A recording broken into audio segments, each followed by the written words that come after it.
viidiyoo itti aanuun walitti deebineeti jira. Viidiyoon har'a qabadhee dhufe keessaa gammachuu baay'ee hedduu nama gammachiisuu fi akkasuma nama gammachuu namaa yeroo qooddattu namni gammachuu namaa qooddatee gammachuu ofiisaatiif akkuma gaafasaa ofii waa takka argatee ofiisaatiif gammadu namaallee gammaduutii qaba. Egaa akkuma viidiyoo kanarratti argitanitti obboleewwan keenya Hawwii fi Naasir Aanulee gaarummaa isaan hojjetan namni yookiin miidiyaa kana gubbaarratti isaan argu waanuma yookiin miidiyaa kana gubbaarratti gaarummaa qofa oolan isaanitti fakkaata. Garuu namoonni isaan arganii ijoollee keenya akkamiin akka isaan kunuunsatii jiran biiroo keessatti dhugaa hedduu takka wanta ragaa nama baasisuudha. Nagaallee sin gaafachuu hin daganne. Nagaa fi jaalalli Waaqayyoo haalaaf bakka jirtanitti siniif haa baay'atu. Obboleeyyan koo amantaa biroo taatan yoo yaa ashamaa harka fuunee jirtu nagaa keessanii nageenyi koo bakkuma jirtanitti siniif haa baay'atu jecha. Egaa akkuma baratame warreen maamila Simboo taatan laayik sheer gochuu hin dagatinaa. Warreen immoo maamila Simboo hin taane koottaa maamila ishiitti dabalamaan isiniin jedha. Egaa akkuma beektan an obboleettii isheetii hanga ishiin toorarratti deebitee guyyaa Waaqayyoon milkeessuuf ishiin irree chaayinaalii ishii kanarratti hojjechuutii dandeesse. Egaa hangasitti immoo ani obboleettiin ishii immoo ishiin haalli mijataa keessa waan hin jirreef ani immoo ishii jabeessuutiin qaba. Bor akka ishiin abdii godhattee abdii obboleettiin too hanga kanatti xaarte ani immoo bakkaan hin gaadadhabbii ishii bakkaan hin hambisu jettee yoo ishiin yeroo haalli mijatteetti irratti hojjettutti anillee hangasitti waanuma tokko kan inni irratti hojjedhu. Egaa akkuma viidiyoo itti aanutti egaa dhugaa dubbachuudhaaf namoonni miidiyaa kanaa maqaa nama balleessuudhaan maqaa nama baasuudhaan tokkoffaadha jechuudha. Gaarummaa kan hojjeteef eenyu biraa argata? Yoo ati gaarummaa hojjette Waaqayyo biraa argatta malee nama biraa miti. Dhugaa dubbachuudhaaf yeroo baay'ee guyyaa tokko Hawwii maqaa ishii miidiyaan kun maqaa Hawwii haadha manaa Naasir kana kan namoonni baay'een maqaa ishii kan xureessatii jiran ishiin irra haadha ilmaan lamaa taatee dhugaa ani baay'een ishee jaaladha. Maaliif jennaan Hawwiin jalqaba gaafa amantaa kiristaanaa keessaa baatee kara musliimaa dhaqxu ishiidhaa guyyaa gaafa tokko amantaa ortodoksii xiqqeessee arrabsu guyyaa takka hargeetii hin beeku jechuudha. Warreen kaan garuu kaleessa nu keessaa bahanii borummoo akka waan amantaan keenya eenyu ta'ee warreen amantaa keessa turan sana arrabsan baay'ee isaaniitu jira. Nutillee hargaatti oolla jechuudha. Yeroo namni maqaa ishii busheessee yeroo ishiin akkasiin dubbattu yeroo ishiin akkasiin yeroo hundumaa irratti duulamu kana anana ajaa'iba ijoolleen keenya. Ishiin garuu baay'ee dubartii cimtuu shamarree cimtuu fi akkasuma abbaa manaa cimaa qabdudha jechuudha. Osoo mee warreen kaan namni kalma dogoggora ishii guyyaa tokko dogoggorteen yeroo hundumaa isaan qeeqamaa hafuun qabdu jechuudha. Garuu abbaan manaa ishee biratti isheenis jabduu waan na taateef innillee jabaa waan na ta'eef yeroo waan hunda irra isheerraa haasaan gurra ittiin kennu jechuudha. Shamara jechuun kan akkasiiti ilaala. Abbaan manaa Naasir irraa waa baay'ee barattu. Dhiironni gaafa jalqaba seenaadhuma dabarsite sanaa wal fuudhanii gaafa ishiin ilmoo tokko dhalteef atikkoo bara duratti kana dabarsite jedhee akka gadaantummaatti ilaalu meeqa isaaniitu jira jechuudha. Seenaan darbeera kan darbe hin deebi'u. Garuu isa darbe sana akka dogoggoraatti fudhattee isa dhufuu sanaaf immoo barnoota irraa fudhatte waan ta'eef namoonni sammuu qaban akka Naasir kana jechuudha. Akkuma namoonni baay'een akkasiin irratti duulan otoo hinillee haadha manaa sanarratti duulee har'a haadha ijoollee lamaa hin taatu jechuudha. Jaalalli jiraate taanaan waliigaltee jiraate taanaan wanti akka daa'imaa nama gammachiisu hin jiru. Ammallee irratti isiniif haa dabalu mantaa isiniif haa kennu hin jedha. Dhugaa jaalala ilma namaa keessatti ilmoo murteessadha jechuudha. Gammachuu guddaa qabdi ilmoon.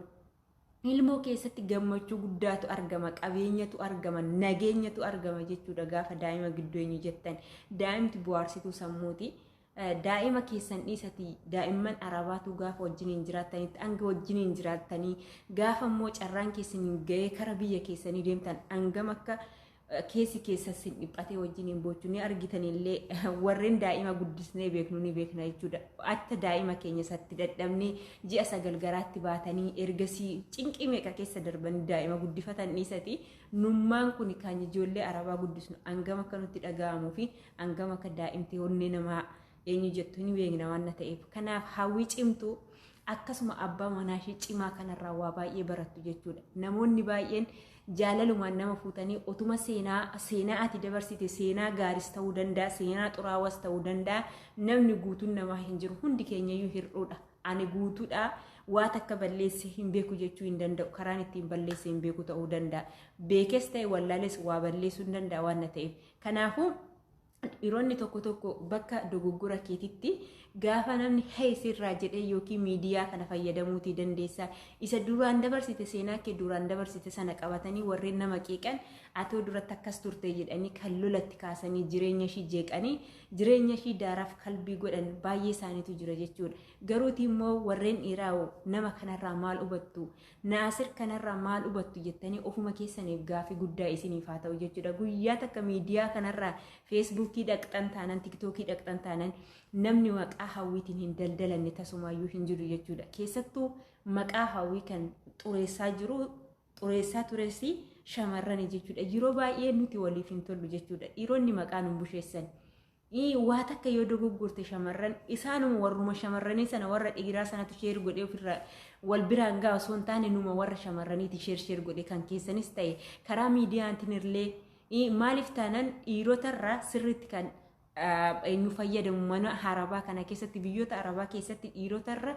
shamarranitu irratti fayyadamu shamarranitu irree yeroo baay'ee wanta guyyaa guyyaadhaan darbu miidiyaarraa akkuma waa tokko poosti ta'een kan argu shamarrani maaliif taanaan mana keessa olti akkasuma ta'ee otuma kushiinaa keessa gugguufatii ollu silkiin keenya nurraa fagaatu dhokannees yoo nu oyyamuu baatan dhokannees akkasumatti itti fayyadamna waan ta'eef kanaafuu obboleewwan keenya dubaraas waan gaarii yoo argitan bakka sanatti nama jajjabeessu wanta badaan yoo argitan nama sana balaaleffachuu osoo hin taane gocha isaa balaaleffadhaa obboleettii keetii haadha keetii namni obboleettii shamaraa hin qabne jiru yoo obboleettii shamaraa hin qabaanne illee haadha si dhalti haadha keetii waan taateef ishiin illee dubartii marraa dhalatte waan ta'eef bakkan ani dogoggora yoo hin qabaadhe arrabaan ala achi dhaabbattee qubanatti qabuudhaan dura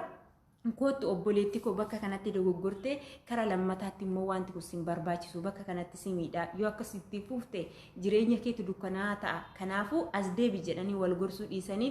garuu nuti miidiyaa kanarra yeroo baay'ee wantoota badaa fokkisaa hee jenna jechuudha namatti quba qabuudhaan dura mana kee qulqulleeffadhu tokko jedhe jireenya namaa keessa galtanii warreen jireenya namaarra jiquudhaaf deemtan baay'ee keessantu jira isinillee mataa keessa laala malee jireenya namaa keessa hin galina keessattuu jireenya gaa'elaa namaa keessa jechuudha kanaaf egaa obboleessa keenya Naasirii fi Hawwii dhugaa baay'ee tokko isin gammadeetii jira baga gammaddanii ishinillee baga waaqayyoon hiike akka ulfataate immoo miidiyaa irratti osoo hin taane akkasumaan akka ulfataate dhagayeetiin ture garuu akka dayisa geesseeyyuu kanaafi namoonni kan asiisin fuudhanii biyyarraa sin geessanii biiroo keessatti nyaata malee sin ciqqaalu garuu isaan maal barbaadan maal siniif akkuma miidiyaa irratti haasa'aa jiru kana namoonni inni yeroo gochaan agarsiisu namni ija isaatiif duraan hoduu dhageenya miti namni ija isaatiin argee natti mee jira waan ta'eef dhugaa miidiyaa kana qofa irratti osoo hin taane maal dhabdan yoo nuti siniif taane malee sin eessaa dhufte jedhanii ijoollee biyyarraa dhufanii biyya garaagaraarraa dhufanii achitti isaan gatan dhugaa baay'ee tokko na gammachiise gaafa oduu kana dhaga'u maal yeroo hundumaa nu malee homaan qabanii ijoollee keenya gargaaruun dirqama jedhee yeroo haasa'u nan dhaga'a miidiyaa irratti namoonni kan fakkeessadhaaf haasa'u jechuudha miidiyaa kanarratti namoonni kan dhugaas kan warri hojjetan ni jiranii warreen kaan immoo itti fakkeessadhuma miidiyaa kanaaf bakka gurraanni beekama miti bakka inni kana godha akkas godha jedhaniituma waan eenyu jedhaniif waan maqaadhuma argachuudhaaf malee waan akkasii hin dalagan namoonni baay'een isaanii miidiyaadhuma beekamtii argachuudhumaaf haasa'u miidiyaa kanarra garuu Naasir dhugaa dubbachuudhaaf anguma afaan hin dubbatu kana shamarran irree gorsuu irratti maallaqa keessa yeroo baay'ee akkuma miidiyaa kanarratti argitan gochisaalleen akkasuma gaafa qaaman argitan isin jedha kanaaf jaalalli keessan ammallee daa'imman irratti argadhaa horaa bulaa dhugaa gammachuu namaa dhugaa arguun baay'ee kan isa caala nama gammachiisu hin jiru jechuudha seexana qofa gammachuu nama kan jibbu dhugaa umurii dheeraa wajjiniin jiraadhaa daa'imti keessan daa'ima nagaasinii haa taatu daa'imti keessan kanaadha fi abbaadha hajajamtu haa taatu akka dhaloota hammaa kana bushaa'u osoo hin taane kan abbaa koo haadha koo jettee sin gargaartu siniif haa taatu jechuudha kanaaf gammachuu kiyyaasumaanuu qooddachuutiin dhufe maaliif taanaan hawwiillee hedduu takka ishee jaalladha ishiidhaa afaan badaa gadi ba'ee haasa'e argeetii hin beeku namoonni illee yeroo ishii arrabsan ishiidhaa harraba badaa tasum miidiyaa kanarraa edda gaafa Naasir ishee fuudhee ishiidhaa afaan badaa haasa'u argeetiin beeku shamarran meeqa kan akkasiin gadi bahanii nama arrabsaa oolan miidiyaa kanarraa garuu ishiin dubartii kamii viidiyoon koo har'aa gammachuudhuma keessa koo jiru ibsachuutiin dhufe kanaafuu buloota koo ammeenyummaatti wal fiduu osoo hin taane daandii gaarummaa qabannee yoo deemne yoo har'a gaarii hojjenne boruuflee wanti gaarii nu eeggata daa'imti keenyarree nuti yoo akka gaarii ol keenye fi baane daa'imti keenyarree wanta gaarii argachuutii dandeessi wanta gaarii nama barsiisuutii dandeessi nuti immoo wanta badaa tokko yoo raawwanne haati kiyyallee waa'ee akkasii hojjetaatii turte abbaan koollee waa'ee akkasii hojjetaatii ture jedhanii daa'imman irree daandirraa goruu wanta danda'uufu hanga dandeettii qabnu namni hundumtuu guutuu miti akkuma isiniin jedhe hundi keenya gorsa garaagaraa dhageenye gorsa waliif qoonnu jibbummaa walirraa balleessiniin isiniin jedha egaa yoo viidiyoon kun isinitti tole laayik sheer gochuu hin dagatinaa akkasuma immoo dubbii koo kana keessatti yoon immoo isin mufachiise yookiin wanta hin taane dubbadhe maqaa waaqayyootiin dhiifaman isiniin gaafadhaa egaa siimboo jajjabeessuun keessan akkuma itti fufitti haa ta'u xaarii kiyya osoo hin taane kunillee isinillee gahee guddaatii qabdu sheerii gootuu fi sabiskiraayib gootuu waan ta'eefu guddaa galatoomaan isiniin jira ishinillee yeroo dhiyootti isinii dhufuu dandeessi yoommoo yeroo dhiyootti dhufuu baattellee guyyaa takka guyyaa haalli namaa mijatuun beekanii ishinillee dhuftee fiziksanii jette akkuma ni beektu namoonni siimboo hin beekne hin jirta waan ta'eefu chaayinaalii ishii